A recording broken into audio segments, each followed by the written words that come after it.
Counter-Strike 2 рискует потерять своих игроков. Почему показатели игры начинают падать? И когда нам ожидать хоть какой-нибудь контент для игры? Обо всем этом мы поговорим в данном ролике, так что приготовились внимательно слушать, смотрим спонсора и погнали! Представляю вашему вниманию топ Skins, на котором реально можно выбить хороший дроп, отдавая свое предпочтение либо открытию кейсов, или же проапгрейдив уже существующий скин. Ну или на крайний случай создать свой контракт, а использовав мой промокод, можно получить 40% к пополнению. Сайт, кстати, полностью прозрачный, и вы можете убедиться в этом сами, проверив любую игру, которую предоставляет Top Skins. Тем более, что ребята давно находятся на рынке и заработали свою репутацию. Ну а также на сайте появилась открытая реферальная система, где вы можете заработать вместе с Top Skins. Так что не теряй времени и переходи по ссылке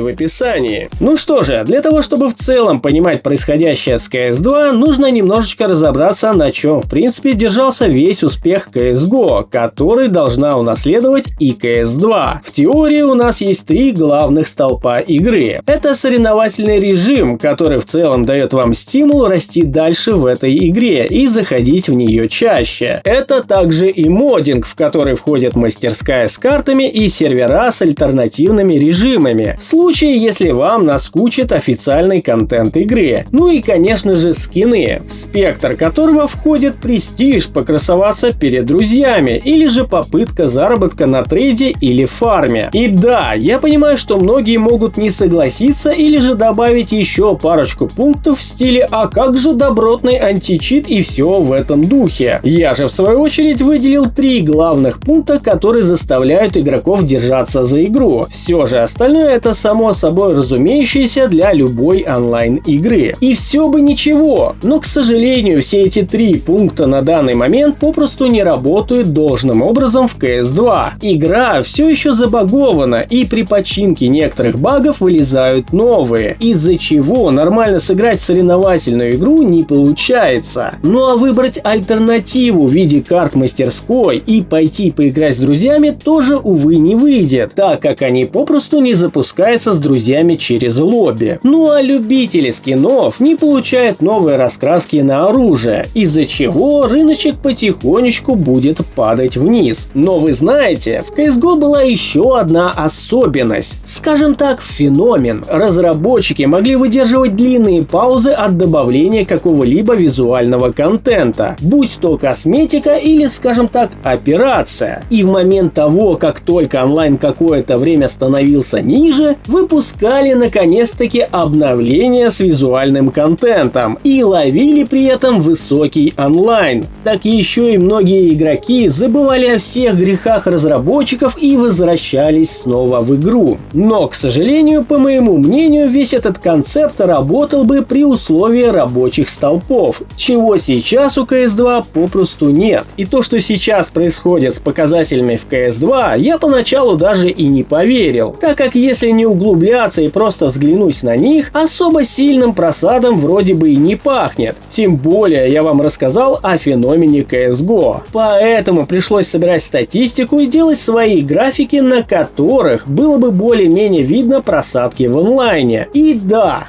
CS2 возвращается к результатам 2022 года, когда существовала только CSGO. И это действительно плохой результат. Ведь какой бы ни был хайп, при спаде средний показатель всегда был выше, чем в прошлом году. Так, помимо этого, еще и предметы торговой площадки стали падать вниз. И если посмотреть на график средней стоимости дропа, который падает в CS2, он также стремительно летит на дно. Поначалу я думал, что дело в курсе доллара на торговой площадке, но добавив его в график, оказалось, что он тут вообще ни при чем. Зато благодаря ему можно увидеть, какой подъем цен устраивала раздача инвайтов в закрытый бета-тест. Ну и как вы уже могли догадаться, у разработчиков выбор особо невелик. Им нужно в ближайшее время выпустить какой-нибудь визуальный или косметический контент, дабы онлайн снова начал набирать, а игроки перестали стали отдавать предпочтение конкурентам. И учитывая, что CS2 не имеет богатого выбора развлечений, разработчикам лучше не затягивать долгожданное обновление. Тем более, что разработчики уже почти 2 месяца бьют рекорд по задержке будущего кейса, так как с момента выпуска последнего прошел 281 день. Это на 58 дней дольше, чем у предыдущего рекордсмена. Им был как раз таки прошлый кейс Revolution.